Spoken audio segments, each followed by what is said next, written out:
ಉಡುಪತಿ ಕುಲದೊಡೆಯ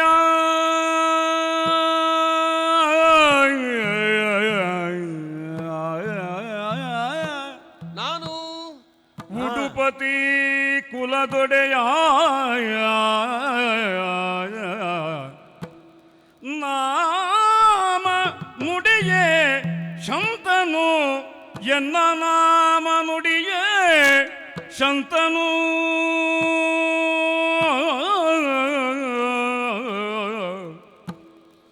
ಪೊಡವಿಯೊಡೆಯ ನಗೆನು ಹುಡುಗಿ ನಿನ್ನ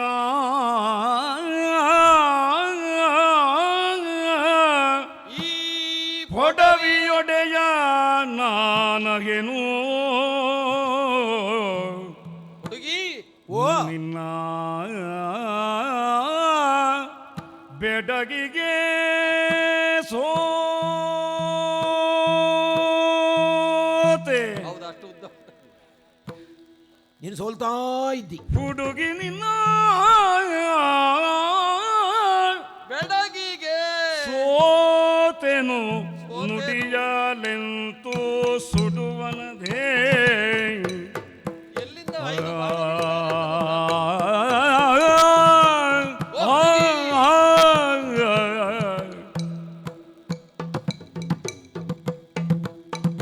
ನುಡಿಯಲೆಂತೂ ಸುಡುವನದೇ. ಅಡಗಿ ಮಾರನು ಅಡಗಿ ಮಾರನು ಸುಡುವನು ಸುಡುವನು ಅಮಾರನು ಎನ್ನ ಎದೆ ಸುಡುವನು.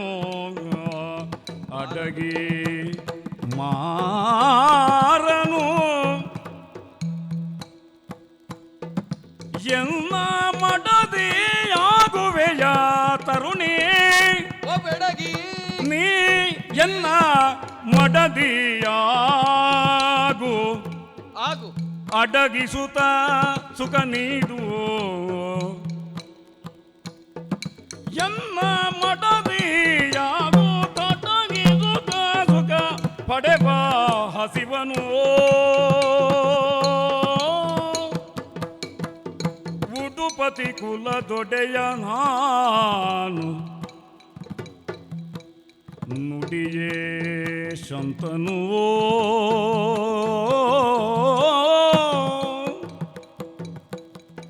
ಈ ಪೊಡವಿಯೊಡೆಯನಗೆನು ನಾ ಈ ಪೊಡವಿಯೊಡೆಯನಗೆನು ಎನ್ನ ಮಡದಿಯಾಗೋ ಎನ್ನ ಮಡದಿಯಾಗೋ. ಅಡಗಿಸುತ್ತ ಸುಖವಡೆವ ಹಸಿವನು ಬೆಡಗಿ ಸೋತಿನು.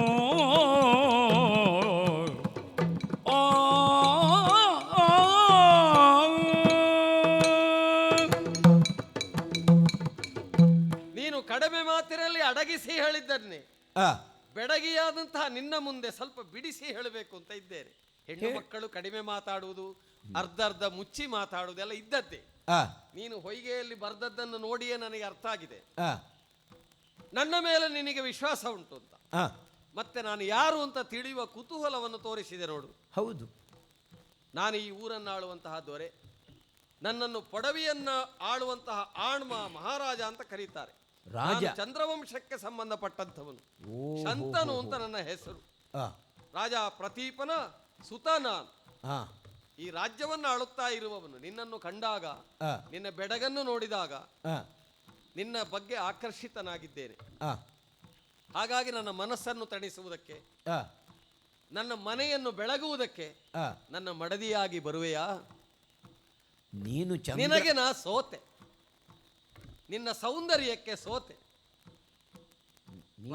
ನೀನು ಆಗಿನಿಂದ ಚಂದ್ರ ಚಂದ್ರ ಚಂದ್ರ ಅಂತ ಹೇಳ್ತಾ ಇದ್ದದ್ದು ಇದಕ್ಕೆ ಅಲ್ವಾ?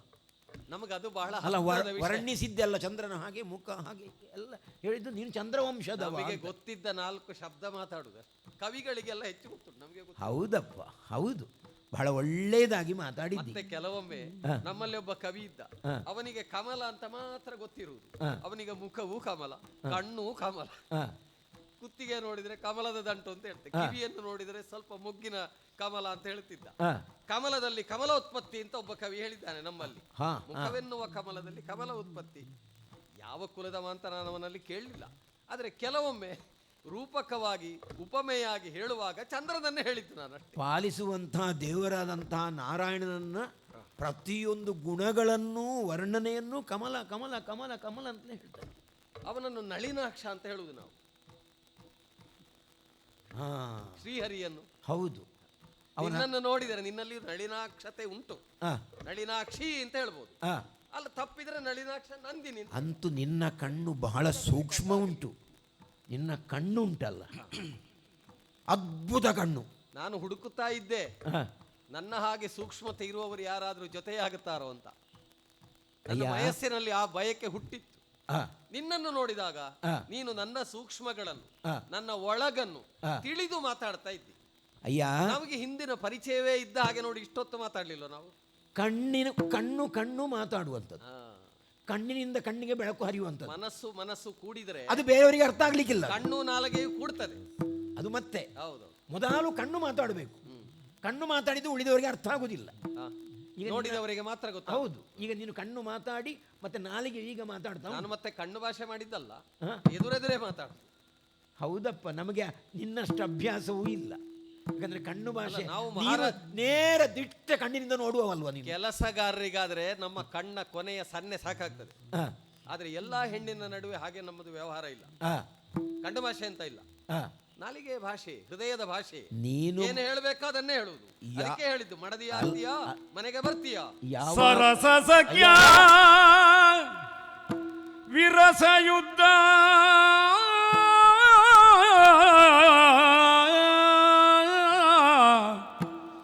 ಸರಸ ಸಖ್ಯ ವಿರಸ ಯುದ್ಧ ಸರಸ ವಿರಸ ಇರ್ಪದ್ಯೂತ ಬೆರೆತು ಸಮರಸದಲ್ಲಿ ಬಾಳುವ ಪುರುಷ ಸತಿಯರ,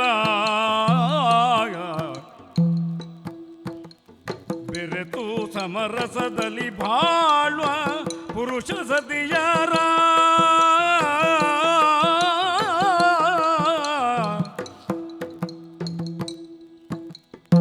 ಮದುವೆ ಮೊದಲುಗೊಂಡ ವಿಷಯ, ಮದುವೆ ಮೊದಲುಗೊಂಡ ವಿಷಯ ಇದಕ್ಕೆ ರಾಜ ಪುರುಷರಿಂಗೆ ಒದಗಬೇಕು ಸಮಾನತೆಯು ಇದನ್ನು ತಿಳಿಯುತ್ತ. ಮದುವೆ ಮೊದಲುಗೊಂಡ ವಿಷಯ ಇದಕ್ಕೆ ರಾಜ ಪುರುಷರಿಗೆ ಒದಗಬೇಕು ಸಮಾನತೆಯು ಇದನ್ನು ತಿಳಿಯುತ್ತ. ಸರಸ ಸಖ್ಯ ವಿರಸ ಯುದ್ಧ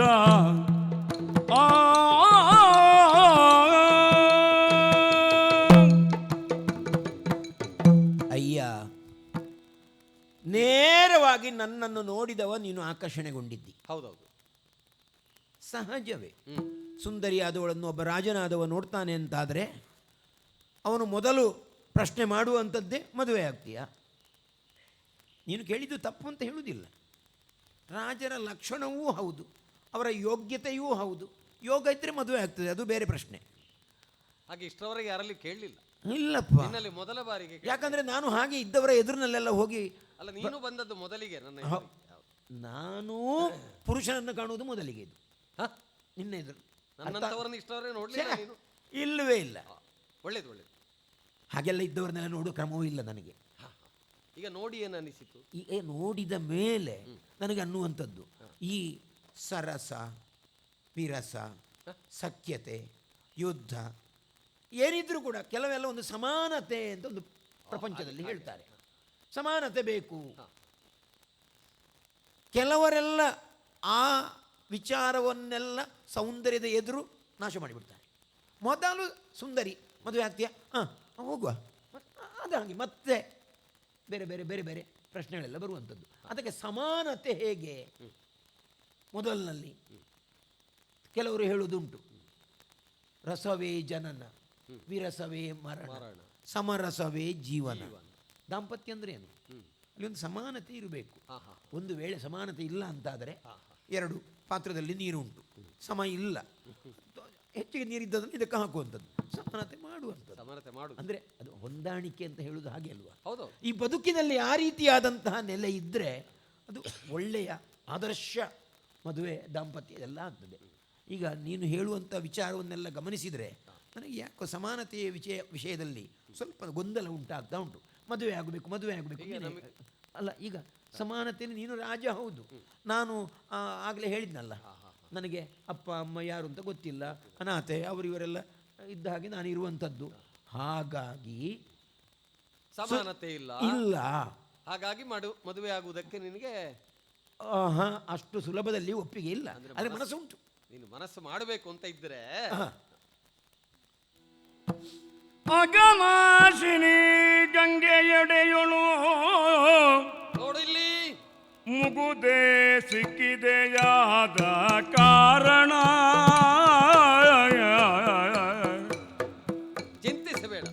ಅಘನಾಶಿನಿ ಗಂಗೆಯೊಡೆಯೊಳು ಮುಗುದೆ ಸಿಕ್ಕಿದೆ ಆದ ಕಾರಣ ಸೊಗದಿ ನಿನ್ನನು ಗಂಗೆ ಎಂಬೆನು ಸುಗುಣೆ ವರಿಸೋ ಸೊಗದಿ ನಿನ್ನನು ಗಂಗೆ ಎಂಬೆನು ಸುಗುಣೆ ವರಿಸೋ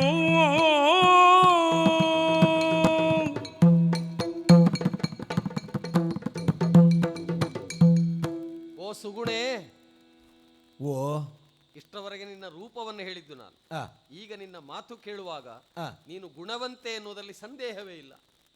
ಒಳ್ಳೆ ಸಾಮಾನ್ಯ ಹುಡುಗಿಯರಾಗುತ್ತಿದ್ರೆ ರಾಜನೊಬ್ಬ ಮದುವೆಯನ್ನು ಆಗುವ ಅಪೇಕ್ಷೆಯನ್ನು ಮುಂದಿಟ್ಟಾಗ ತಲೆಬಾಗಿ ಸಿದ್ಧರಾಗಿ ಬಿಡುತ್ತಿದ್ದರು. ಆದರೆ ನೀನು ಹಾಗೆ ಮಾಡಲಿಲ್ಲ. ಹಾಗೆ ಬದಲಾಗಿ ಈ ಗಂಗೆಯ ದಂಡೆಯಲ್ಲಿ ಸಿಕ್ಕಿದೆಯಲ್ಲ ನೀನು, ನಿನ್ನ ಮನಸ್ಸೆಷ್ಟು ಪವಿತ್ರ ಅಂತ ಗೊತ್ತಾಯ್ತು ನನಗೆ. ಯಾಕಂದ್ರೆ ಗಂಗೆ ಎನ್ನುವಳು ಅಘನಾಶಿನಿ, ಪಾಪನಾಶಿನಿ. ಮನಸ್ಸಿನಲ್ಲಿ ಯಾವ ಪಾಪ ಲೇಪಗಳಿದ್ದರೂ ಕೂಡ ಅವುಗಳೆಲ್ಲವನ್ನೂ ತೊಳೆಯುವವಳು. ಹೌದು. ತನ್ನಲ್ಲಿ ಮಿಂದವರಿಗೆ ಅಂತಹ ಒಂದು ಪರಿಶುದ್ಧತೆಯನ್ನು ಕೊಡುವವಳು. ನಿನ್ನ ಮನಸ್ಸು ನಿಷ್ಕಲ್ಮಶವಾಗಿದೆ. ನಾನು ರಾಜ, ನಿನ್ನನ್ನು ಕಂಡಾಗ ನಾನು ನಿನ್ನಲ್ಲಿ ಗುಣವನ್ನು ಗ್ರಹಿಸ್ತೇನೆ. ನಿನ್ನ ಕುಲದ ಬಗ್ಗೆ ಇನ್ನು ನಾನು ವಿಚಾರಿಸಬೇಕು ಅಂತ ಇಲ್ಲ, ನಿನ್ನ ಗುಣವನ್ನು ನೋಡಿದ್ರೆ ಸಾಕು. ಈಗ ವಿವಾಹವಾಗುವಾಗ ನೀನು ಹೇಳಿದಂತೆ ಸಮಾನತೆ ಹೌದು ಲೋಕದಲ್ಲಿ ಉಂಟದು, ಇಲ್ಲ ಅಂತ ಆದ್ರೆ ಸಮಸ್ಯೆಗಳು ಆರಂಭ ಆಗ್ತದೆ. ಹೇಳ್ತೇನೆ, ನನಗೆ ಗೊತ್ತುಂಟು ಈ ಲೋಕದಲ್ಲಿ ಹೇಗೆ ಮದುವೆ ಆಗುತ್ತಾರೆ ಅಂತ. ಕುಲವನ್ನು ನೋಡ್ತಾರೆ, ಬಂಧುಗಳಾದ್ರೆ ಅವರಿಗೆ ಕುಲವೇ ಮುಖ್ಯ. ಹೌದು, ಸಾಮಾನ್ಯವಾಗಿ ಅದು ಬೇಕು. ಹುಡುಗಿಯಾದವಳು ಗಂಡಿನ ರೂಪವನ್ನು ಅದನ್ನು ಸ್ವಲ್ಪ ಬದಲಾಯಿಸಿದರೆ ಹುಡುಗನಾದವನು ಕನ್ಯೆಯ ರೂಪವನ್ನು. ಹೌದು, ಅದು ಪರಸ್ಪರ ಅದು. ಆಮೇಲೆ ತಾಯಿಯಾದವಳು ಯೋಚನೆ ಮಾಡ್ತಾಳಂತೆ, ಅವನಿಗೆ ಬೇಕಾದಷ್ಟು ಸಂಪತ್ತುಂಟ, ವಿದ್ಯೆ ಉಂಟ ಅಂತ. ಮಾತಾ ವಿತ್ತಂ. ಹೌದು, ತಂದೆಯಾದವನು ವಿದ್ಯೆ ಉಂಟ ಅಂದ್ರೆ ವಿದ್ಯೆ ಇದ್ದರೆ ಸಂಪಾದನೆ ಮಾಡ್ತಾನೆ ಹುಡುಗ. ಹೌದು, ಹುಡುಗನನ್ನು ಆರಿಸುವಾಗಲೇ ಇಷ್ಟೆಲ್ಲ ಯೋಚನೆ ಮಾಡುವುದು ಪ್ರಪಂಚದಲ್ಲಿ ಉಂಟು. ಹಾಗಂತ ವಿವಾಹವನ್ನಾಗುವಾಗ ರಾಜಪುರುಷರಾದ ನಾವು ಉಳಿದ ನಮಗಿಂತ ಕೆಳಗಿನ 3 ವರ್ಣದವರಿಂದ ಆಗಬಹುದು ಅಂತ ಉಂಟು. ಆಮೇಲೆ ಅನಾಥರು ಅಂದ್ರೆ ನೀನು ಅನಾಥೆ ಅಂತ ನಾನು ತಿಳಿಬೇಕಾಗಿಲ್ಲ, ದೇವರೇ ಕೊಟ್ಟ ಪ್ರಸಾದ ಅಂತ ಯಾಕೆ ತಿಳಿಬಾರ್ದು? ಈಗ ನಾವು ಪೂಜೆ ಮಾಡುವಾಗ, ಈಗ ಪೂಜೆಗೆ ಬರುವ ನಾವು ಒಳ್ಳೆ ಪೂಜೆ ಮಾಡುವರಾದ್ದರಿಂದ ನಮಗೆ ನೀರಿನಿಂದ ಹೆಕ್ಕಿ ತಂದದ್ದು ಲಿಂಗವಾಗ್ತದೆ, ಗಂಡಕ್ಕಿ ನದಿಯಿಂದ ತಂದರೆ ಶಾಲಿಗ್ರಾಮ ಆಗ್ತದೆ. ಹೌದು, ಮಣ್ಣಿನಿಂದ ನಾವು ಒಂದು ವಿಗ್ರಹವನ್ನು ಮಾಡಿದರೆ ಅದು ನಾವು ಪೂಜೆ ಮಾಡುವ ದೇವರಾಗ್ತದೆ. ಕೆಸರಿನಲ್ಲಿ ಬೆಳೆದಂತಹ ಕಮಲವಾದರೂ ದೇವರ ಪೂಜೆಗೆ ಇಡ್ಲಿಕ್ಕೆ ಆಗ್ತದೆ, ಆಗುದಿಲ್ವಾ? ಅಲ್ಲ, ನಿನಗೆ ಗೊತ್ತಿರ್ಲಿಕ್ಕಿಲ್ಲ, ಗೊತ್ತುಂಟು. ಮದುವೆ ಆಗುವ ಮೊದಲು ಕೆಲವು ಸಮಯಕ್ಕೆಲ್ಲ ಈ ಶಾಸ್ತ್ರಗಳೆಲ್ಲ ಸರಿಯೇ, ಆದರೆ ಕೆಲವು ಸಮಯ ಕಳೆದ ಮೇಲೆ ಈ ಶಾಸ್ತ್ರಗಳೆಲ್ಲ ಎಲ್ಲೆಲ್ಲೋ ಮೂಲೆಗೆ ಹೋಗ್ತದೆ. ಅಲ್ಲ, ನೀನು ಅನುಭವ ಇದ್ದವಳ ಹಾಗೆ ಮಾತಾಡ. ಅಲ್ಲ, ಹಾಗಲ್ಲ. ಯಾಕೆಂತ ಹೇಳಿದ್ರೆ ಈ ಮದುವೆ ಗಳಿಗೆಯವರೆಗೂ ನಾನು ಒಂದು ಬೆಳೆದು ಬಂದವಲ್ಲ, ನಾನು ಬೆಳೆದು ಬಂದವಳಲ್ವಾ? ಹಾಗಲ್ಲ, ಹಾಗಾಗಿ ಮದುವೆ ನೋಡಬಾರ್ದು ಅಂತಿಲ್ವಲ್ಲ, ಕೇಳಬಾರ್ದು ಅಂತಿಲ್ವಲ್ಲ, ಅದನ್ನು ಯೋಚನೆ ಮಾಡಬೇಕು. ಅದು ಬೇರೆಯವರು, ನಿನಗೆ ಬೇರೆಯವರು ಇಲ್ಲಲ್ಲ. ಬೇರೆಯವರು ಇಲ್ಲದಿದ್ರು ಕೂಡ ನನ್ನ ಈಗ ನನ್ನ ತೀರ್ಮಾನ ತಗೊಳ್ಳಿಕ್ಕೆ ನಾನೇ ಆಗ್ಬೇಕಾ ಬೇಡ? ಈಗ ಬೇರೆಯವರು ಯಾರು ಬರ್ತಾರೆ ನನ್ನ ತೀರ್ಮಾನ ಎಲ್ಲಾ ಕಷ್ಟಗಳನ್ನು ನೋಡ್ಲಿಕ್ಕೆ ನಾನಿದ್ದೆ. ನಿನಗೆ ಚಿಂತೆ ಯಾಕೆ? ಈಗ ನಂಬಿಕೆ ರಾಜ ಬೇಕಲ್ಲ. ಅಂತಂದ್ರೆ ಹಾ. ಸಾಗರದ ಹಾಗೆ, ಹಾಗಾದ್ರೆ ರಾಜರು ಯಾರು ತಪ್ಪೇ ಮಾಡುದು? ಪ್ರಜೆಗಳು ಅಂತಂದ್ರೆ ಅಲ್ಲಲ್ಲ ಹಾಗಲ್ಲ. ಹಾ. ರಾಜ ಅಂತಂದ್ರೆ ಸಾಗರದ ಹಾಗೆ, ಹಾ. ಪ್ರಜೆಗಳು ಅಂತಿದ್ರೆ ತೊರೆಗಳ ಹಾಗೆ, ಹಾ. ಏನಿದ್ರೂ ಬಂದು ಸೇರುವುದು ರಾಜನಲ್ಲಿ. ಹಾ. ಹಾಗೆ ಆದ್ದರಿಂದ ಹಾ. ನಿನ್ನಲ್ಲಿ ಯಾವುದೇ ರೀತಿಯಾದಂತಹ ನ್ಯೂನತೆ ಉಂಟು, ಹಾ. ಸಮಾನತೆ ಇಲ್ಲ ಎನ್ನುವುದಕ್ಕೆ ದುಃಖಿಸಬೇಡ. ಹಾ.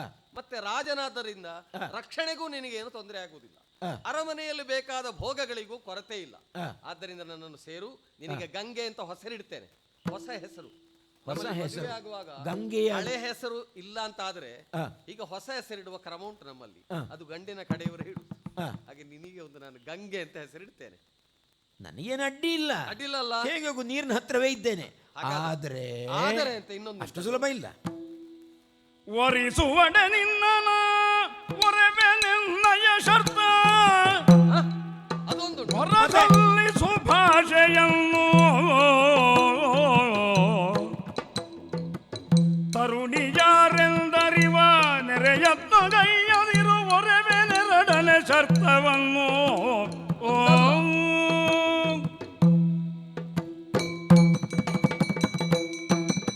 ಅಯ್ಯ, ನನ್ನನ್ನು ನೋಡಿದ ತಕ್ಷಣದಲ್ಲಿ ನನ್ನ ಸೌಂದರ್ಯಕ್ಕೆ ನೀನು ಮಾರು ಹೋಗಿ ನಿನ್ನನ್ನು ಮದುವೆ ಆಗ್ತೇನೆ, ಮದುವೆ ಆಗ್ತೀಯಾ ಅಂತ ಕೇಳ್ತಿ ಅಂತಾದರೆ ತಕ್ಷಣದ ನಾನು ಕೂಡ ಓ ಅಂತ ಹೇಳುವವಳಲ್ಲ.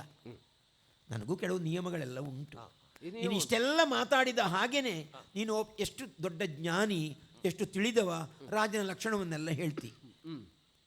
ರಾಜನಿಗೆ ಪಟ್ಟಾಭಿಷೇಕ ಮಾಡುವಂತಹ ಸಂದರ್ಭದಲ್ಲಿ ಹೇಳ್ತಾರಂತೆ, ನಾನು ದಂಡ್ಯವತ್ತು ಅಂತ. ಆದರೆ ಅಲ್ಲಿ ರಾಜ ಪುರೋಹಿತ ಹೇಳ್ತಾನಂತೆ, ದಂಡ್ಯೋಸ್ಮಿ ಅಂತ. ಯಾಕಂದರೆ ರಾಜದಂಡ ಅಂತ ಒಂದು ಉಂಟಲ್ಲ, ಬ್ರಹ್ಮದಂಡ್ಯೋಸ್ಮಿ ಅಂತ ಹೇಳ್ತಾನಂತೆ. ಆ ಶಕ್ತಿ ಜ್ಞಾನ ಅನ್ನುವಂಥದ್ದು ಅವನನ್ನು ತನ್ನ ಅಂಕೆಯಲ್ಲಿ ಇಟ್ಟುಕೊಳ್ತದೆ. ಕಿರೀಟದ ಒಳಗಿನ ಮಂಡೆಯಲ್ಲಿ ಕುಟ್ಟಿದ್ದೀಗಲೂ ನೆನಪುಂಟು. ಮತ್ತೆ ಬ್ರಹ್ಮದಂಡ್ಯೋಸ್ಮಿ ಅಂತ 3 ಸಾರಿ ಹೇಳಿ ಇಡುವಂಥದ್ದು. ಅದು ನೆನಪಿದ್ರೆ ಸಾಕಾಗುವುದಿಲ್ಲ, ಅದು ಆಚರಣೆಯಲ್ಲಿ ಬರಬೇಕು. ಎಲ್ಲರಿಗೂ ಎಲ್ಲವೂ ನೆನಪಿರ್ತದೆ. ಅಲ್ಲ, ಇದನ್ನೆಲ್ಲ ಗುರುಗಳು ಹೇಳಿದ್ದಾರೆ. ಹೌದಪ್ಪ, ಗುರುಗಳು ಅವರ ಕರ್ತವ್ಯವೇ ಅದಲ್ವಾ, ಗುರುಗಳು ಇರುವುದೇ ಅದಕ್ಕೆ ಅಲ್ವ. ಈಗ ನಿನ್ನದೇನಾದ್ರು ದಂಡನೆ ಉಂಟಾ? ಈಗ ನೀನು ಹೇಳಿದ ತಕ್ಷಣ ಹಾರಿ ಹೋಗಿ ಬಂದು ಅಪ್ಪಿಕೊಂಡು ಮುದ್ದಾಡಲಿಕ್ಕೆ ಮನಸ್ಸು ಒಪ್ಪುವುದಿಲ್ಲ. ಯಾಕಂದರೆ ನನ್ನ ಅಂತರ್ಭಾವವನ್ನು ಹೇಳಬೇಕಲ್ಲ ನಿನ್ನಲ್ಲಿ. ಹೇಳು ಹೇಳು ಹೇಳು, ತೆರೆದು ಹೇಳು. ಈಗ ನನ್ನದು ಒಂದು ನಿಯಮ ಉಂಟು, ಒಂದು ಷರತ್ತು ಉಂಟು. ಒಂದೇ ನಿಯಮ? ಎರಡು ನಿಯಮ. ಎರಡುಂಟಾ? ಮೊದಲು ಒಂದನ್ನು ಹೇಳ್ತೇನೆ. ಆಯ್ತು, ಒಂದನೇದು. ಯಾವಾಗಲೂ ಕೂಡ ಮದುವೆಯಾಗಿ ಸ್ವಲ್ಪ ಕಾಲ ಕಳೆದಾಗ ನೀನು ಯಾವ ಜಾತಿ, ಯಾವ ಕುಲ, ನಿನ್ನ ಊರು, ಹೀಗೆಲ್ಲ ಕೇಳುವ ಕ್ರಮ ಉಂಟು. ಮೊದಲು ಯಾವುದೇ ಸಂದರ್ಭ ಬಂದರೂ, ಎಷ್ಟು ಸಮಯ ಕಳೆದರೂ ಕೂಡ ನನ್ನ ಬಗೆಗೆ ನೀನು ಯಾವುದೇ ಕಾರಣಕ್ಕೂ ಕುತೂಹಲ ತಳೆಯಬಾರದು. ನೀನು ಯಾರು ಅಂತ ನಾಳೆ ಕೇಳಬಾರದು, ಕೇಳಲೇಬಾರದು. ಅದಕ್ಕೆ ನನ್ನಲ್ಲಿ ಉತ್ತರವೂ ಇಲ್ಲ. ಒಮ್ಮೆ ನೀನು ನನ್ನ ಮಡದಿಯಾಗಿ ಬಿಡದಿ ಸೇರಿದ ಮೇಲೆ ಮತ್ತೆ ಹಳೆಯ ಪ್ರಶ್ನೆ ಯಾಕೆ? ಹಳೆ ಪ್ರಶ್ನೆ ಬರಬಾರದು. ಒಪ್ಪಿದೆ, ಮೊದಲೇ ಒಪ್ಪಿದೆ ಅಂತ. ಎರಡನೇ ಮಾತು ಕೊಡಬೇಕು ನೀನು, ಅದು ಹೇಳ್ತೇನೆ. ಇನ್ನೊಂದು ಮಾತಿದೆ ನೋಡು, ಹ. ನಾನು ಯಾವ ಕೆಲಸವನ್ನು ಮಾಡಿದ್ರು ಯಾಕೆ, ಏನು ಇದು, ಹೀಗೆ ಯಾಕೆ, ಅದಾಗುದಿಲ್ಲ ಅಂತ ಹೇಳಲಿಕ್ಕಿಲ್ಲ. ಅಲ್ಲ, ಅರಮನೆಯಲ್ಲಿ ನೀನು ಯಾವ ಕೆಲಸ ಮಾಡ್ಲಿಕ್ಕೂ ಇಲ್ಲ, ಎಲ್ಲ ಮಾಡ್ಲಿಕ್ಕೆ ಬೇರೆ ಜನ ಇದ್ದಾರೆ. ಆದರೂ ನಿನಗೆ ಆಸಕ್ತಿ ಉಂಟು, ಕೆಲಸ ಮಾಡ್ತೀಯ. ಅಯ್ಯೋ ಮಾಡಪ್ಪ, ನಮ್ಮಲ್ಲಿ ಕೆಲಸಕ್ಕೆಲ್ಲ ಏನು ಕೊರತೆ ಉಂಟು? ಬೇಕಾದ್ದು ಮಾಡು. ಕೊರತೆ ಉಂಟು ಅಂತಲ್ಲ, ಊಟವನ್ನು ಮಾಡಬೇಕು, ನಾನೇ ಮಾಡಬೇಕಾ ಬೇಡವಾ? ಅದೇ ಕೆಲಸದವರು ಊಟ ಮಾಡ್ಲಿಕ್ಕೆ ಅಲ್ಲ, ನೀನೇ ಮಾಡಬೇಕು ಹೇಳಿದ್ದು ನಾನು. ಕೆಲವೆಲ್ಲ ಅದು ನನ್ನ ಬದಲು ಇನ್ನೊಬ್ಬರು ಆಗ್ತದಾ? ಆಗುದಿಲ್ಲ, ಅದು ನಾನೇ ಆಗಬೇಕು. ಹೌದು, ನೀನೇ ಮಾಡಿದ್ರು ನಾನು ಅಡ್ಡಿ ಹೇಳಲಿಕ್ಕಿಲ್ಲ ಅಂತ. ನಾನು ಸುಮ್ಮನೆ ಹೇಳುವಂಥದ್ದು. ಸುಮ್ಮನೆ ಹೇಳುದ? ಹೇರುದು ನಾನೇ ಹೇರುದಲ್ವಾ? ಎಲ್ಲ ಅದನ್ನು ಸುಮ್ಮನೆ ಹೇರುದು ಅಂತ ಹೇಳಿ ಅಲ್ಲ, ಇನ್ನೊಬ್ರು ಹೇರ್ಲಿಕ್ಕೆ ಆಗ್ತದಾ? ಅಲ್ಲ, ಸುಮ್ಮನೆ ಈಗ ಹೇಳುವಂಥದ್ದು ಎಲ್ಲ ಅರಮನೆಯಲ್ಲಿ ಜನ ಬೇಕಾದಷ್ಟು ಎಲ್ಲದಕ್ಕುಂಟು, ನೀನೇನು ಮಾಡಬೇಡ ಅಂತ ಹೇಳಿದ್ರೆ ಕೆಲವೆಲ್ಲ ನಾವು ಮಾಡಬೇಕಾಗ್ತದೆ. ನಮ್ಮ ಶರೀರ ಕರ್ಮ ಅಂತ. ಹೆರುವ ನಿನ್ನನ್ನು ನಾನು ಹೆರಬೇಡ ಅಂತ ಹೇಳಲಿಕ್ಕೆ ಅಲ್ಲ ಹೇಳಿದ್ದು ಎಲ್ಲದಕ್ಕೂ. ಅಲ್ಲಿಗೆ ಅರಮನೆಯಲ್ಲಿ ನಿನಗೆ ಏನು ಕೆಲಸ ಇಲ್ಲ ಅಂತ ಹೇಳಲಿಕ್ಕಿಲ್ಲ. ನಮ್ಮದೇ ಆದಂಥ ವೈಯಕ್ತಿಕವಾದಂಥ ಎಷ್ಟೇ ಶ್ರೀಮಂತಿಕೆ ಇರಲಿ, ಎಷ್ಟೇ ರಾಜತ್ವ ಇರಲಿ, ನಮ್ಮದೇ ಆದಂಥ ಪೂಜೆ ನಾನೇ ಮಾಡಬೇಡುವ, ತೀರ್ಥ ನಾನೇ ಕುಡಿಬೇಡುವ. ಉದರ ಪೂಜೆಯನ್ನು ನೀನೇ ಮಾಡು. ಉದರ ಪೂಜೆಯನ್ನು, ಎಲ್ಲ ರೀತಿಯ ದೇವರ ಪೂಜೆಯನ್ನು ನಾನೇ ಮಾಡಬೇಕು. ಅಂತಹ ಸಂದರ್ಭದಲ್ಲಿ ನೀನು ಯಾಕೆ ಈ ಕೆಲಸವನ್ನು ಮಾಡ್ತಾ ಇದ್ದಿ, ನೀನು ಯಾಕೆ ಈ ಪೂಜೆಯನ್ನು ಮಾಡ್ತಾ ಇದ್ದಿ, ನೀನು ಯಾಕೆ ಅಲ್ಲಿ ಹೋಗಿ ಸ್ನಾನ ಮಾಡ್ತಿ, ನೀನು ಯಾಕೆ ಆ ಮಗುವನ್ನು ಅಲ್ಲಿಟ್ಟು ನಿಮ್ಮ ಮಗುನ ಯಾಕೆ ಅಲ್ಲಿ ಬಿಟ್ಟೆ? ಸಂಸಾರದಲ್ಲಿ ಮುಂದೆಲ್ಲ ಬರ್ತದೆ ಹಾಗೆಲ್ಲ. ಹಾಗೆಲ್ಲ ಯಾವುದನ್ನು ನೀನು ಕೇಳಬಾರದು. ನಾನು ಏನು ಮಾಡಿದರೂ ಸ್ವತಂತ್ರವಾದಂತಹ ವೃತ್ತಿ ನನ್ನದು, ನನ್ನ ಇಷ್ಟ, ನನಗಿಷ್ಟ ಬಂದ ಹಾಗೆ ಮಾಡ್ತೇನೆ. ನನ್ನ ಇಷ್ಟಕ್ಕೆ ನೀನು ಏನಾದರೂ ಅನಿಷ್ಟವಾಗಿ ನಡೆದುಕೊಂಡ್ರೆ ಆ ಗಳಿಗೆಯಿಂದ ನಾನಿಲ್ಲ. ನಿನ್ನನ್ನು ನೋಡಿದರೆ ನನಗೆ ಹಾಗೆ ಹೇಳಬೇಕು ಅಂತ ಅನ್ನಿಸುವುದೇ ಇಲ್ಲ. ಇಷ್ಟು ಮಾತನ್ನು ನಾನು ಸಹಿಸಿಕೊಂಡಿದ್ದೇನೆ. ಬಂಗಾರ ಇರುವುದು ಯಾಕೆ? ಈಗ ಅರಮನೆಯ ಚೌಕಟ್ಟು ಬಂಗಾರದ ಚೌಕಟ್ಟಿದ್ದ ಹಾಗೆ. ನಿನ್ನ ಹಾಗಿರುವ ರತ್ನಗಳನ್ನು ಕಾಪಿಡುವುದಕ್ಕೆ. ನಾನು ನಿನ್ನ ಮಾತಿಗೆ ಎರಡಾಡುವನಲ್ಲ. ಮಾತು ಕೊಡ್ತಿ ನಾನಲ್ಲ. ನಿನಗೆ ಮನದಿ ಸಂಶಯವೇಕೆ? ಯಾಕೆ ಸಂಶಯ? ಮನದಿ ನಡೆಸುವ ಭಾಷೆಗಳನ್ನು ಸನುಮತವು ನಿನ್ನಿಚ್ಛೆಯನ್ನು ತಡೆಯ ಸರ್ವತಾ ಮನಸಾರೆ. ಕೊಟ್ಟೆ ಭಾಷೆಯನ್ನು ಸ್ವೀಕಾರ ಮಾಡಿದ್ದೇನೆ. ಇನ್ನು ತಡ ಮಾಡುವುದು ಸರಿಯಲ್ಲ. ನೀನು ಯಾವ ದಾರಿಯನ್ನು ತೋರಿಸಿ ಆ ದಾರಿಯಲ್ಲಿ ಬರ್ತೇನೆ. ಹೌದು, ನನ್ನ ಹಿಂದೆ ಬಂದ್ರಾಯ್ತು, ಕರ್ಕೊಂಡು ಹೋಗೋಣ.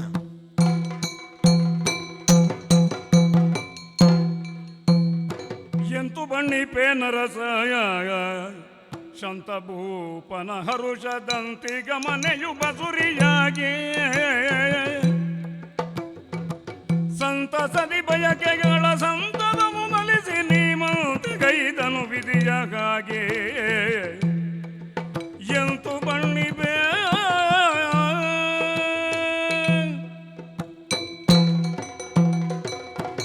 ಆಹಾ ಆಹಾ. ನಮ್ಮದು ತುಂಬಿದ ಹಾಲ್ಗಡಲಾಯಿತು.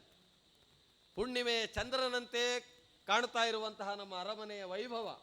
ಯಾಕೆ ವೈಭವ? ಯಾಕೆ? ಒಂದು ಉನ್ನಯನ. ಯಾಕೆ? ಸೀಮಂತಕ್ಕಾಗಿ. ಸೀಮಂತೋನ್ನಯನ ಏನೋ ಒಂದು ಕಾರ್ಯಕ್ರಮ. ಸೀಮಂತಕ್ಕೆ ನಮ್ಮ ಅಕ್ಕಂದಿರು, ನಮ್ಮ ಸ್ತ್ರೀಯರು, ಮಹಿಳಾ ವಿಭಾಗದವರೆಲ್ಲ ಮಾಡಿದ ಕೆಲಸ ನೋಡಬೇಕು. ಮಡಿಲು ತುಂಬುವುದು. ತುಂಬಾ ಕಾಲ ಆಯಿತು ನಮ್ಮ ಮನೆಯಲ್ಲಿ ಮಕ್ಕಳಾಗದೆ. ಈ ಅರಮನೆಯ ವೈಭವ ಇತೋಪಿ ಅತಿಶಯವಾಗಿ ಮೆರೆದಾಡಿತು. ಎಲ್ಲರೂ ಸಂತೋಷಪಟ್ಟರು. ಹಾಗಾಗಿ ಗಂಗೆಯ ಗರ್ಭದಲ್ಲಿ ಮಗು ಉಂಟು ಎನ್ನುವುದಕ್ಕೆ ಎಲ್ಲರೂ ಕೂಡ ಸಂತೋಷ ಪಡ್ತಾ ಇದ್ದಾರೆ. ಸೀಮಂತೋನ್ನಯನ ಮಾಡುವ ಪುಂಸವನ ಮಾಡಿದ್ದಾರೆ. ಹಾಗಾಗಿ ಅದರಲ್ಲಿ ಗಂಡು ಮಗುವೇ ಆಗುದು. ಮತ್ತೆ ನಾವು ಗಂಡು ಮಗು ಆಗ್ಲಿಕ್ಕೆ ಬೇಕಾದ ಸಿದ್ಧತೆ ಕೂಡ ನಮ್ಮಲ್ಲುಂಟು. ಹಾಗಾಗಿ ಆ ಗಂಡು ಮಗುವಿನ ನಿರೀಕ್ಷೆಯಲ್ಲಿದ್ದೇನೆ. ಒಂದನೇದಾಯ್ತಲ್ಲ, ಸಕ್ಕರೆ ಬೆಲ್ಲ ಹಂಚಿ, ಸಕ್ಕರೆ ಕಾಯಿ ಹಂಚಿದ್ದೆ. ಬಳಿಕೊಂದು ದಿನ ಗಂಡು ಕೂಸುದಿಸೆ ಭೂಮಿ ಪದಿಲಲನೆ ಎಡೆಯನು ಸಾರೆ ವನಿತೆ ಶಿಶುವನು ತಂದು ಜಲದಿ ಮುಳುಗಿಸಿ ಕೊಲನು ಉಸುರದಿರ್ದನು ನೃಪತಿಯೊರೆದ ಭಾಷೆಯ ನೆನೆಯುತ್ತ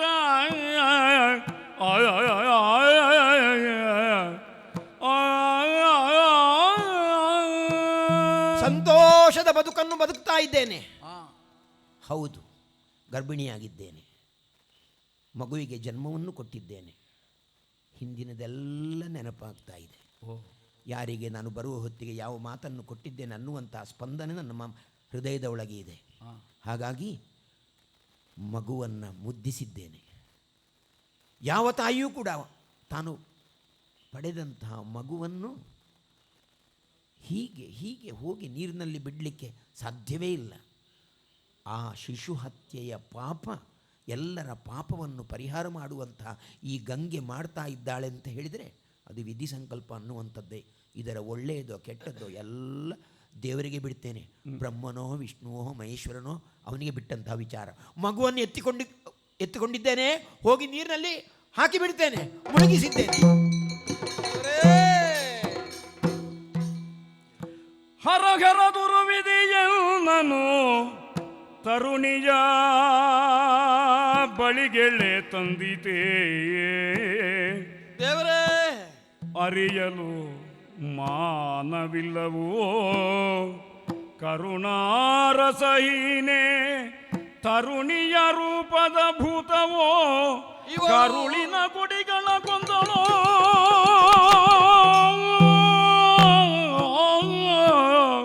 ಹರಹರ ಎನ್ನ ಕರುಳಿನ ಕುಡಿಗಳ ಕೊಂದಳು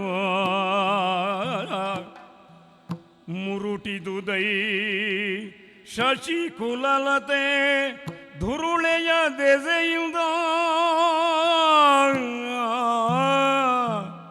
ಮುರುಟಿದುದೈ ಶಶಿಕುಲಲತೆ ಧುರುಳೆಯ ದೆಸೆಯಿಂದ ಹರಗರ ಧುರುವಿದೆಯನು ಎನ್ನ ಧುರುವಿದಿಯೇ ಹರಗರ. ಎಂತಹ ವಿಚಿತ್ರ ಮತ್ತು ವಿಕೃತಿ ಇದು. ಕೆಟ್ಟ ಮಕ್ಕಳಾದರೂ ಪ್ರಪಂಚದಲ್ಲಿರಬಹುದು ಅಂತ ತಿಳಿದವರು ಹೇಳ್ತಾರೆ. ಕೆಟ್ಟ ತಾಯಂದಿರಿರುವುದಕ್ಕೆ ಸಾಧ್ಯ ಇಲ್ಲವಂತೆ.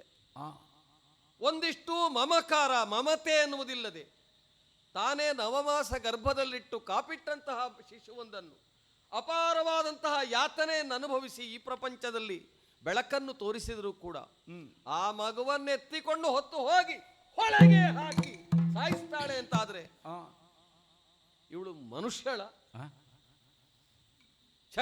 ಇವಳನ್ನು ನಂಬಿದ್ದೇ ಹೆಚ್ಚಾಯಿತು. ಅವಳು ಮಾಡಿದ ಯಾವ ಕೃತ್ಯಕ್ಕೂ ನಾನು ತಡೆಯನ್ನೊಡ್ಡುತ್ತಿರಲಿಲ್ಲ. ಯಾಕೆ? ಅವಳ ಮೇಲಿನ ಮೋಹದಿಂದ. ಅವಳು ತೊರೆದು ಹೋಗ್ತೇನೆ ಅಂತ ಹೇಳ್ತಾಳೆ. ಈ ಗಂಡನನ್ನು ತೊರೆದು ಹೋಗುವ ಹೆಣ್ಣಿನ ಬಗ್ಗೆ ಬಹಳ ಎಚ್ಚರ ಬೇಕು ಅಲ್ವಾ? ಬಿಟ್ಟು ಹೋಗ್ತೇನೆ ಅಂತ ಹೇಳು. ಇದು ಬಹಳ ಕಷ್ಟ. ಆದರೆ ನಾನು ಇದುವರೆಗೆ ಕೊಟ್ಟಂತಹ ಸಲಿಗೆಯ ಪರಿಣಾಮವೋ ಎನ್ನುವ ಹಾಗೆ ಅವಳು ಊಟ ಬಿಟ್ಟಿದ್ದರೆ ಚಿಂತೆ ಇರಲಿಲ್ಲ. 3 ದಿನ ಹೊಸ ಸೀರೆ ತಂದದ್ದು ಸರಿ ಇಲ್ಲ, ತೆಗೆದು ಬಿಸಾಡಿ ಅಂತ ಏನಾದರೂ ನಮ್ಮ ವರ್ತಕರಲ್ಲಿ ಹೇಳುತ್ತಿದ್ದರೆ ಅಥವಾ ಸೇವಕಿಯರಲ್ಲಿ ಹೇಳುತ್ತಿದ್ದರೆ ಬೆಂಕಿಗೆ ಹಾಕಿ ಅಂತ ಹೇಳ್ತಿದ್ದೆ ಇವಳನ್ನಲ್ಲ, ಸೀರೆಯನ್ನು. ಆದರೆ ಇವಳು ಅದನ್ನು ಮಾಡಿದ್ದಲ್ಲ. ನನ್ನ ವಂಶದ ಕುಡಿ, ನಮ್ಮ ವಂಶದ ಲತೆಯ ಕುಡಿಯನ್ನು ಚಿಗುರನ್ನೇ ಕಿತ್ತು ಚಿಬಿಟಿ ಬಿಸಾಡಿದ ಹಾಗೆ ಮಾಡಿ ಬಿಟ್ಟಳಲ್ಲ. ಶಿವರೇ, ಏನು ಮಾಡಲಿ? ಒಂದು ಮಗುವಲ್ಲ, ಒಂದನೇದಾಯ್ತು, ಎರಡನೇದಾಯ್ತು, 6, 7 ಮಾರನ ಮೋಡಿಗೆ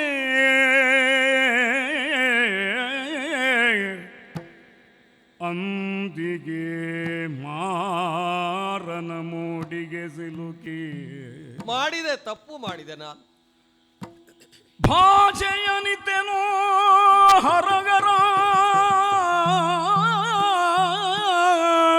ಈ ನೀಚ ಸ್ತ್ರೀಗೆ ಭಾಷೆಯನ್ನು ಕೊಟ್ಟೆನಲ್ಲ. ಭಾಷೆಯನಿತೆನೋ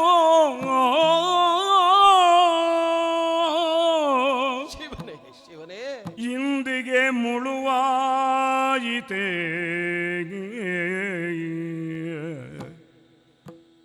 ಎನ್ನ ಭಾಷೆಯು ಇಂದಿಗೆ ಮುಳುವಾಯಿತೆ.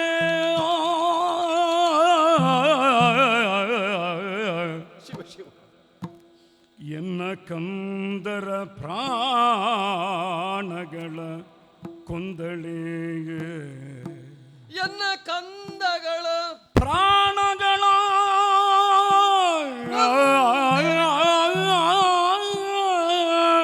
ಕೊಂದಳೆ. ದುಷ್ಟೆ, ಈ ದುಷ್ಟೆ ಮಮ ಕಂದರ ಪ್ರಾಣಗಳ ತೆಗೆದಳೆ. ಇಂದಿವಳ ಭಾಷೆಯ ದೆಸೆಯಿಂದಲೇ, ಇಂದಿವಳ ಭಾಷೆಯ ದೆಸೆಯಿಂದಲೇ ಸೊಲ್ಲೆತ್ತದ ಸ್ಥಿತಿಯನಗೊದಗಿದೆ ಶಿವನೇ. ಹರಹರ,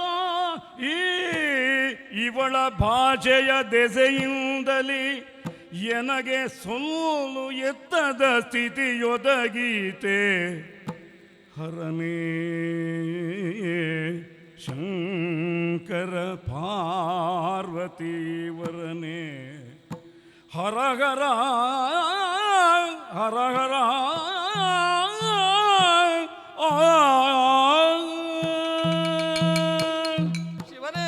ಶಿವನೇ, ಇಂತಹ ಸ್ಥಿತಿ ಯಾವ ಗಂಡಿಗೂ ಬರಬಾರದು. ಮದುವೆಯಾಗುವ ಮೊದಲಾಗಿ ಸಾಕಷ್ಟು ವಿಚಾರವನ್ನು ಮಾಡಿ ನಾನು ಮುನ್ನಡೆದಿದ್ದರೆ ಇಂತಹ ಪರಿಸ್ಥಿತಿ ಬರ್ತಿರ್ಲಿಲ್ಲ. ಕೇವಲ ಅವಳ ಸೌಂದರ್ಯವನ್ನಷ್ಟೇ ನೋಡಿ ಮಾರಹತಿಗೆ ಮರುಳಾಗಿ ಬುದ್ಧಿ ವಿಹೀನನಂತೆ ವರ್ತಿಸಿದೆ. ಊರಿಲ್ಲದವಳು, ಹೆಸರಿಲ್ಲದವಳು, ಗತಿ ಇಲ್ಲದವಳು ಅಂತ ಹೇಳಿದಾಗ ನಾನು ಪುರುಷ, ನಾನು ಗಂಡು, ನಾನು ರಾಜ ಎಂಬ ಭಾವನೆ ನನ್ನಲ್ಲಿ ಹೆಚ್ಚು ಹೆಚ್ಚು ಮೊಳೆತು ಬೆಳೆಯಿತು. ಅಹಂಕಾರ ಹೆಚ್ಚಿತು. ಹೌದು, ಇಂತಹ ಸಂದರ್ಭ ನಾನಾಗಿ ತಂದುಕೊಂಡದ್ದು. ದುಷ್ಟೆ ಹೌದು. ಒಂದು ಮಗು ಅಲ್ಲ, 7 ಮಕ್ಕಳನ್ನು ಹೀಗೆ ನೀರಿಗೆ ಎಸೆಯಬೇಕು, ಹೊಳೆಗೆ ಎಸೆಯಬೇಕು ಅಂತಾದ್ರೆ ಎಂತಹ ನಿಷ್ಕರುಣಿ ಇರಬೇಕು. ಮಕ್ಕಳನ್ನು ಪಡೆಯುವುದು ಕೇವಲ ಹೆಣ್ಣಲ್ಲ, ಗಂಡು ಕೂಡ ಅದರಲ್ಲಿ ಇದ್ದಾನೆ, ಭಾಗಿಯಾಗಿದ್ದಾನೆ. ಮಕ್ಕಳನ್ನು ಪಡೆಯಬೇಕೆನ್ನುವುದರ ಅರ್ಥ ಏನು? ವಿವಾಹದ ನಂತರದಲ್ಲಿ ಈ ಸಮಾಜಕ್ಕೆ ನಮ್ಮದೊಂದು ಪ್ರತಿರೂಪವನ್ನು ಕೊಟ್ಟು ಋಣ ತೀರಿಸಿಕೊಳ್ಳುವ ಕೆಲಸ ಅದು ಧಾರ್ಮಿಕ ಪ್ರಕ್ರಿಯೆ. ಗಂಡು ಹೆಣ್ಣು ಕೂಡಿ ಮಾಡಬೇಕಾದಂತಹ ಕೆಲಸದಲ್ಲಿ ಮನಸೋ ಇಚ್ಛೆ ಸ್ವೇಚ್ಛೆಯಾಗಿ ಸ್ವೈರಿಣಿಯಾಗಿ ತನಗೆ ಬೇಕಾದದ್ದನ್ನೇ ಮಾಡಿಕೊಳ್ತೇನೆ ಅಂತ ಇವಳು ಮುಂದೆ ಹೋಗ್ತಾ ಇದ್ದಾಳಲ್ಲ, ಗಂಡನ ಮೇಲಿನ ವಿಶ್ವಾಸವನ್ನೇ ಕಳೆದು ಬಿಟ್ಟಿದ್ದಾಳಲ್ಲ. ನಾನು ತಪ್ಪು ಮಾಡಿದೆ, ಇವಳಿಗೆ ಭಾಷೆ ಕೊಟ್ಟು ತಪ್ಪು ಮಾಡಿದೆ, ಭಾಷೆ ಕೊಟ್ಟು ತಪ್ಪು ಮಾಡಿದೆ. ಇದೀಗ 8ನೆಯ ಗರ್ಭ, 8ನೆಯ ಗರ್ಭ, 8ನೆಯ ಗರ್ಭ ಮೊಳೆಯುತ್ತಿದೆ, ಬೆಳೆಯುತ್ತಿದೆ. ಮನಸ್ಸಿನೊಳಗೆ ಎಷ್ಟಿದ್ದರೂ ಅವಳಲ್ಲಿ ಹೇಳಲಿಕ್ಕೆ ಹೋಗ್ಲಿಲ್ಲ ನಾನು. 7ರವರೆಗೆ ಹೇಳಲಿಕ್ಕೆ ಹೋಗ್ಲಿಲ್ಲ. ಮೊದಲು 3ರಲ್ಲಿ ಯೋಚನೆ ಮಾಡ್ತಾ ಇದ್ದೆ, 3ನೇದರಲ್ಲಿ ಹೇಳಿಬಿಡುವುದು ಅಂತ. ಆದರೆ ಸಣ್ಣ ಜೀವ ಹೋದರೂ ದೊಡ್ಡ ಜೀವ ಉಳಿಲಿ ಅಂತ ಯೋಚನೆ ಮಾಡಿದೆ. ಆಮೇಲೆ 5ರಲ್ಲಿ ಯೋಚನೆ ಮಾಡಿದೆ, ಈ ಸಲ ಹೇಳಿಬಿಡುವುದೇ ಅಂತ. 5 ಅಂದ್ರೆ ಒಂದು ಸಂಖ್ಯೆ ಉಂಟಲ್ಲ ನಮಗೆ, 5ರಲ್ಲಿ ಹೇಳಿಯೇ ಬಿಡುವುದು ಅಂತ. ಆದ್ರೆ ಎಲ್ಲಿಯಾದರೂ 5ನೇದರಲ್ಲಿ ಎಲ್ಲಿಯಾದರೂ ಇವಳು ಬಿಟ್ಟು ಹೋಗಿಬಿಟ್ರೆ, ಯೌವನ ಉಂಟು ನಮ್ಮಲ್ಲಿ, ಮುಂದೆ ಆದರೂ ಮಕ್ಕಳಾದ್ರೆ ಉಳಿದೀತು ಅಂತ ಯೋಚನೆ ಮಾಡಿದೆ. ಕೆಲವೊಮ್ಮೆ ಹೆತ್ತ ಮಕ್ಕಳೆಲ್ಲ ಉಳಿಯುವುದು ಅಂತ ಇಲ್ಲ ಪ್ರಪಂಚದಲ್ಲಿ, ಹಾಗಂತ ಮಕ್ಕಳು ಹುಟ್ಟಬಾರದು ಅಂತ ಇಲ್ಲ. 100 ಮಕ್ಕಳನ್ನು ಹೆತ್ತವರು ಇದ್ದಾರೆ ಪ್ರಪಂಚದಲ್ಲಿ, 1000 ಮಕ್ಕಳನ್ನು ಪಡೆದವರು ಕೂಡ ಇದ್ದಾರೆ. ದೇವರು ಕಣ್ಣು ಬಿಟ್ಟರೆ ಏನಾಗಬೇಕು? ಹೀಗೆ ಯೋಚನೆ ಮಾಡ್ತಾ ಮಾಡ್ತಾ ಇದ್ದಂತೆ ಇನ್ನು ನನಗೆ ತಡೀಲಿಕ್ಕೆ ಸಾಧ್ಯ ಇಲ್ಲ, ಇನ್ನೂ ತಡೀಲಿಕ್ಕೆ ಸಾಧ್ಯ ಇಲ್ಲ. 7 ಆಯಿತು, ಸಪ್ತಮಂ ದೈವ ಚಿಂತನಂ ಅಂತ ಹೇಳ್ತಾರೆ. ಅಲ್ಲಿಯೂ ದೇವರು ಕೂಡ ಕಣ್ಣು ಬಿಡಲಿಲ್ಲ ಅಂತ ಆಯ್ತಲ್ಲ. ಹಾಗಾದ್ರೆ ಇನ್ನು ಉಳಿದಿರುವುದು 8ನೇದು, ಇದನ್ನು ಉಳಿಸಿಕೊಳ್ಬೇಕು. ಅಲ್ಲಿ ಸೂಲಗಿತ್ತಿಯರು ಹೇಳ್ತಾ ಇದ್ದಾರೆ, 8ನೇದು ಪ್ರಸವ ವೇದನೆ ಬರ್ತಾ ಉಂಟು, ಪ್ರಸವ ವೇದನೆ ಬರ್ತಾ ಉಂಟು, ಮಗು ಅಳುವ ಶಬ್ದ ಕೇಳಲಿಕ್ಕೆ ನಾನು ಕಿವಿಯನ್ನೆಲ್ಲ ತೆರೆದಿಟ್ಟಿದ್ದೇನೆ. ಮಂದಗಮನೆಯು ಬಳಿಕ 8ನೇ ಕಂದವನು ಮಗು ಹತ್ತಿದೆ. ಹೌದಲ್ಲ, ಮಂದಗಮನೆಯು ಬಳಿಕ 8ನೇ ಕಂದನನು ಹಡೆದಾಗಳ ಎಳೆ ಕಂದನೊಂದಿಗೆ ತೆರಳೆ ಭೂಮಿ ಅನುಸರಿಸಿ ಬಂದ ಸಕ್ಕರೆಕಾಯಿ ಹಂಚಿ ಮಂದಗಮನೆಯು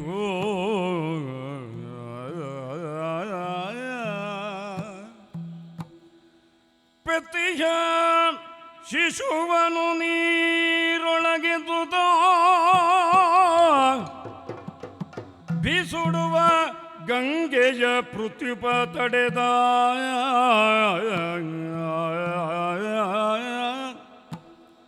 ಚಿತ್ತದ ಸಂಯಮ ಸಡಿಲಿಸಿ ಮತ್ತವಳು ಗದರಿಸಿ ಬಲು ಕ್ರೋಧದಿ ನುಡಿದ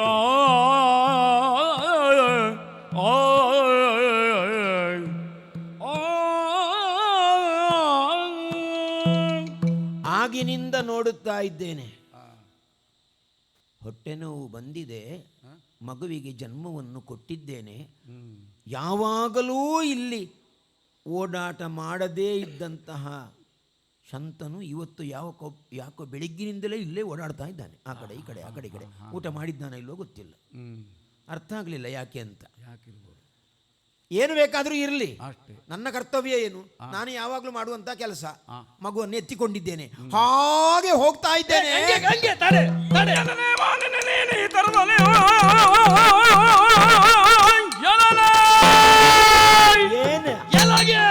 ಏನು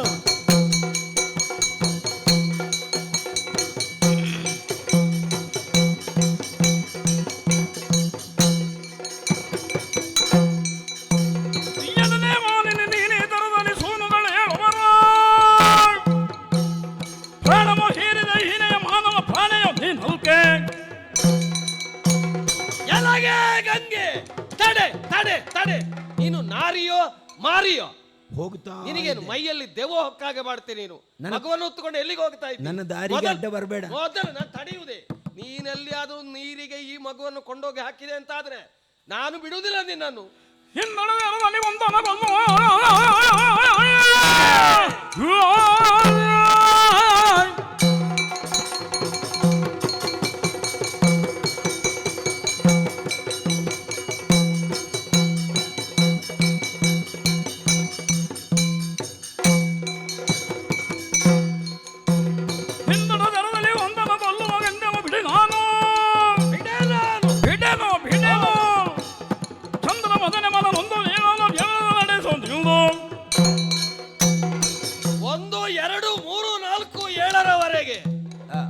ನಿನ್ನ ಹೊಟ್ಟೆಯಲ್ಲಿದ್ದಂತಹ ಮಕ್ಕಳನ್ನು ಹೆತ್ತು ಜಾತ ಕರ್ಮ ಮುಗಿಯುವುದೇ ತಡ. ಉಳಿದ ಯಾವ ಕರ್ಮಗಳಿಗೂ ಕೂಡ ನೀನು ಆಸ್ಪದವನ್ನೇ ಕೊಡ್ಲಿಲ್ಲ. ನಿನ್ನ ಕರ್ಮವನ್ನೇ ಮಾಡಿದೆ. ನಿನ್ನ ಕರ್ಮಕ್ಕೆ ಹೆತ್ತ ಮಕ್ಕಳನ್ನೆಲ್ಲ ನೀರಿಗಾಗ್ತೀಯ. 8ನೇ ದಿನ ಹಾಕುವುದಕ್ಕೆ ನಾನು ಬಿಡುವುದಿಲ್ಲ. ತಡೀತೇನೆ.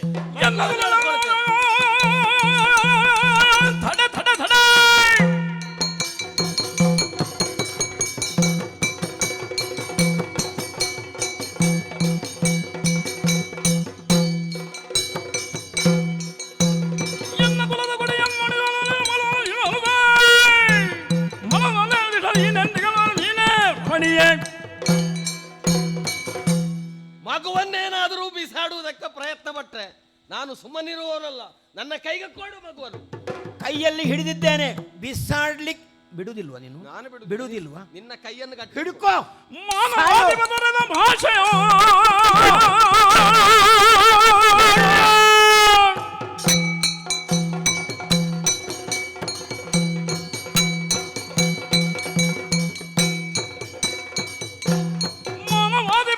ಭಾಷೆಯ ಮನೋದು ಹೇಳಲು ವಿಲಮೈತ್ತದೆ. ರಮಣನ ಭಾವ ಮುಕ್ತಿಯ ಬಿಡವೆ ನಾನು ನಿನ್ನ ಕೈಗೆ ಕೊಟ್ಟಂತ ಮಗುವನ್ನು ಮತ್ತೆ ಎಳೆದಿದ್ದೇನೆ. ಮಗು ನಿನಕ ಅಬ್ಬ ನೀರಿಗೆ ಹಾಕ್ಲಿಲ್ಲ, ಕೈಯಲ್ಲಿ ಹಿಡ್ಕೊಂಡಿದ್ದೇನೆ. ಅದೊಳ್ಳೆದು. ಏನು ನೀನು ಮಾತಾಡಿದ್ದವತ್ತು? ಎಂಥ ವರ್ಣನೆ ನಿಂದು? ಓ, ನೀನು ಏನು ಕೆಲಸ ಮಾಡಬೇಡ. ಅರಮನೆಯಲ್ಲಿ ಎಲ್ಲದಕ್ಕೂ ಜನ ಬೇಕಾದಷ್ಟಿದ್ದಾರೆ. ನೀರಿನಲ್ಲಿ ಹಾಕಲಿಕ್ಕೆ ಜನ ಇದ್ದಾರ? ನಾನು ಹೆತ್ತಂತಹ ಮಕ್ಕಳು, ನಾನೇ ನೀರಲ್ಲಿ ಹಾಕಲಿಕ್ಕೆ. ನೀನು ಯಾರು ಕೇಳಲಿಕ್ಕೆ? ನೀನು ಯಾವನೋ ಕೇಳಲಿಕ್ಕೆ? ಅಪ್ಪ ಇರಬಹುದು, ಅಪ್ಪ ಅವತ್ತೇ ಸತ್ತಿದ್ದಾನೆ. ಅಪ್ಪ ಮಾತು ಕೊಟ್ಟಾಗಲೇ ಸತ್ತಿದ್ದಾನೆ. ಎಂಥದ್ದು ಮಾತು ಹೇಳಿದ್ದು ನೀನು?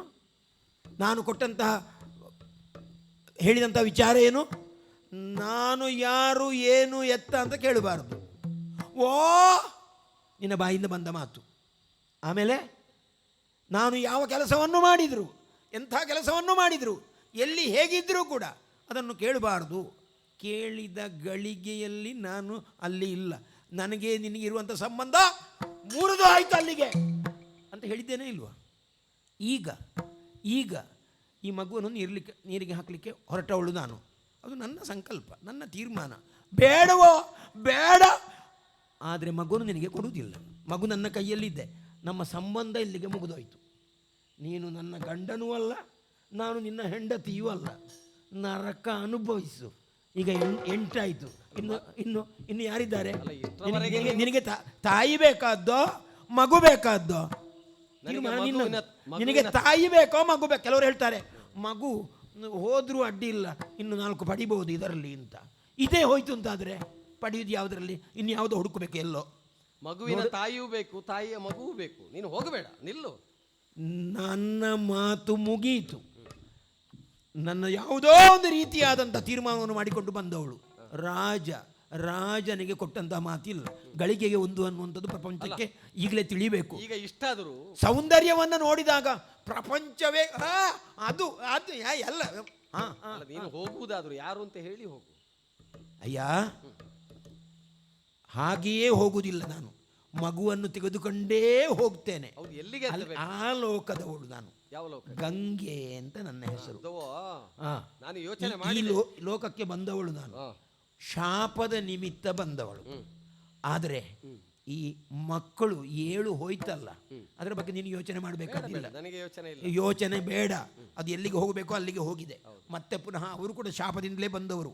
ಅಷ್ಟವಸುಗಳಲ್ಲಿ ಒಂದು ಇದು ಹೌದು, ಒಂದು ಉಂಟು. ಈ ಮಗುವನ್ನು ನಾನು ಇಟ್ಟುಕೊಳ್ತೇನೆ, ಅದನ್ನು ಚೆನ್ನಾಗಿ ಬೆಳೆಸ್ತೇನೆ, ಒಳ್ಳೆಯ ವಿದ್ಯಾಭ್ಯಾಸ ಮಾಡ್ತೇನೆ, ಮಾಡಿಸಿಕೊಡ್ತೇನೆ. ಪ್ರಪಂಚಕ್ಕೆ ಒಂದು ಮಾದರಿಯಾಗಿ ರಾಜನಾದವ ಹೇಗಿರಬೇಕು, ಪರಾಕ್ರಮಶಾಲಿ ಅಂದರೆ ಏನು, ಜ್ಞಾನ ಅಂದರೆ ಹೇಗೆ, ಸಂಕಲ್ಪ ಅಂದರೆ ಯಾವುದು, ಪಿತೃಭಕ್ತಿ ಅಂದರೆ ಎಂತಹುದು ಎಂಬುದನ್ನು ತೋರಿಸಿಕೊಡುವ ಹಾಗೆ ಆದರ್ಶ ಪುರುಷನನ್ನಾಗಿ ಈ ಹುಡುಗನನ್ನು ನಾನು ಮಾಡ್ತೇನೆ. ಅಷ್ಟು ಮಾಡ್ತೀನಿ ನೀನು. ಅಷ್ಟು ಮಾಡಿ ನೀನು ತಾಯಿಯಾಗಿ ಏನನ್ನು ಮಾಡಬೇಕಿತ್ತೋ ಅದನ್ನು ಮಾಡುವುದರಲ್ಲಿ 8ನೇದರಲ್ಲಿ ಮಾತ್ರ ನಿನಗೆ ಅವಕಾಶ. ಹೌದು. ಹಾಗಾದ್ರೆ ನೀನು ಬೆಳೆಸುವುದು ಪಿತೃಭಕ್ತನನ್ನಾಗಿ. ಹೌದು, ಅದು ಪಿತೃಭಕ್ತನನ್ನಾಗಿ ಬೆಳೆಸ್ತೇನೆ.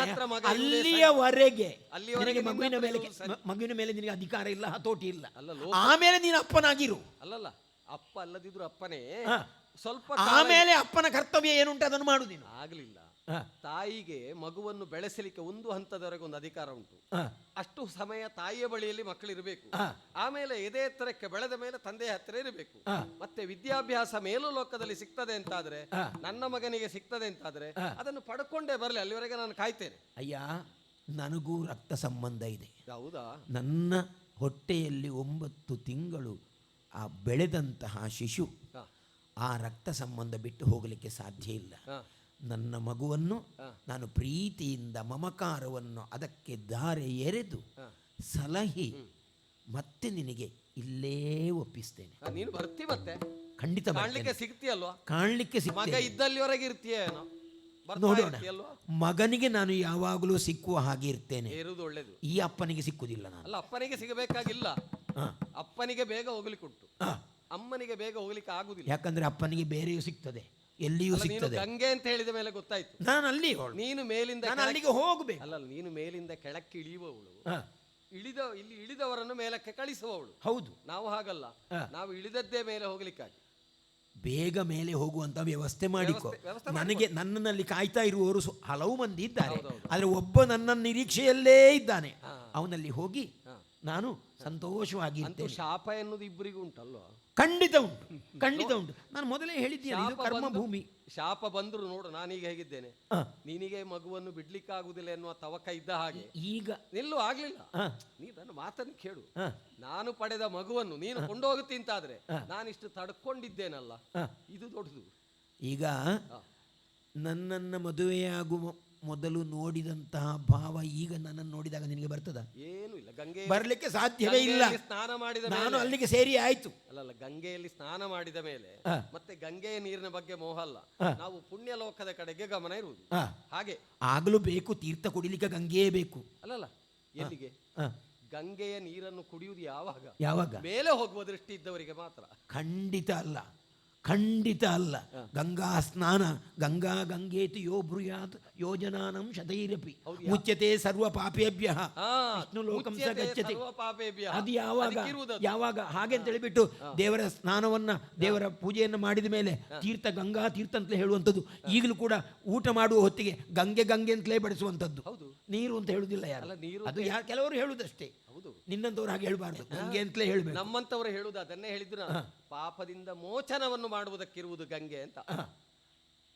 ಪಾಪದಿಂದ ಮೋಚನವನ್ನು ಮಾಡುವುದಕ್ಕಿರುವುದು, ವಿಮೋಚನವನ್ನು ಮಾಡುವ ಪಾಪವನ್ನೇ ಎಲ್ಲರೂ ಮಾಡ್ತಾರೆ ಅಂತ ಹೇಳಲಿಕ್ಕೆ ಆಗ್ತದ? ಅಲ್ಲ, ಪಾಪವನ್ನು ಮಾಡ್ತಾರೆ. ಪಾಪವನ್ನು ಮಾಡದವರು ಈ ಕರ್ಮಭೂಮಿಯಿಂದ ಹೋಗಬೇಕಾ ಬೇಡುವ? ಎರಡನ್ನೂ ಮಾಡ್ತಾರೆ, ಎರಡನ್ನೂ ಮಾಡ್ತಾರೆ. ಇರುವ ಪಾಪವನ್ನು ಕಳೆದುಕೊಳ್ಳುವುದಕ್ಕಿರುವವಳು ಗಂಗೆ. ಅದಕ್ಕೋಸ್ಕರವೇ ಗಂಗೆ ಅವತರಣ. ಪುಣ್ಯ ಸಂಚಯನಕ್ಕೂ ಬೇಕು. ಅದಕ್ಕೆ ಹೇಳಿದ್ದು ಪುಣ್ಯ ಸಂಚಯನವೇ ದೃಷ್ಟಿ. ಆಗಲಿ, ಒಳ್ಳೆಯದಾಯ್ತಲ್ಲ, ಶುಭವಾಗಿ. ಹೋಗಿ, ಬೇರೆ ಯೋಚನೆ ಮಾಡಬೇಡ. ಶುಭವಾಗಿ. ಆಯ್ತು, ನಾನು ಒಳ್ಳೆಯ ಯೋಚನೆಯನ್ನೇ ಮಾಡ್ತಾ ಪ್ರತೀಕ್ಷೆ. ನಾನು ಅವನ ಯೋಚನೆಯನ್ನು ಮಾಡುತ್ತಾ ತೆರಳುತ್ತೇನೆ. ನನಗಿನ್ನು ಮುಂದಿನದ್ದು ಯಾವುದು ಸಿಗ್ತದೆ ಅಂತ ನಿರೀಕ್ಷೆ ಮಾಡ್ತಾ ಇರ್ತೇನೆ. ಅದೇ ರಾಜರ ಕ್ರಮವೇ ಹಾಗೆ, ವಿಶೇಷ ಏನಿಲ್ಲ. ನಾನು ಅಲ್ಲಿಗೆ ಹೋಗಿ ಸೇರಿಕೊಳ್ತೇನೆ. ಶುಭವಾಗಲಿ, ಮಂಗಳವಾಗಲಿ. ಧರೆಯೊಳು ಬೆಸರಾಂತ ಶ್ರೀ ಸರ್ವೇ ಕ್ಷೇತ್ರದಿ ತೊಂದಿಂದತ್ತ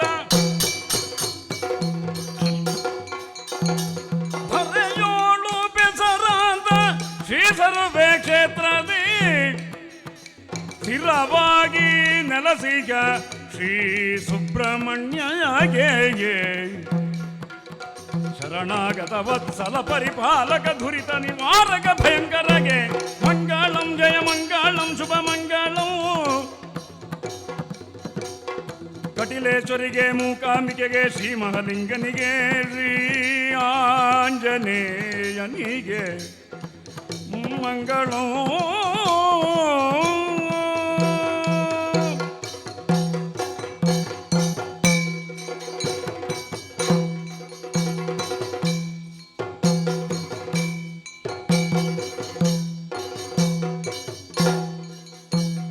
ಕರತುಳು ಪರಶುಪಾಶಾಂಕುಶಧರನಿಗೆ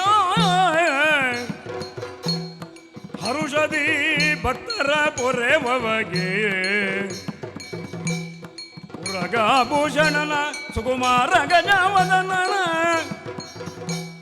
ಚರಣ ಕಮಲಗೆ ಆರತಿ ಎತ್ತಿರೆ ಆರತಿ ಬೆಳಗಿರೆ ಗಜಮುಖ ನಮಗೆ ಗಣಪಗೆ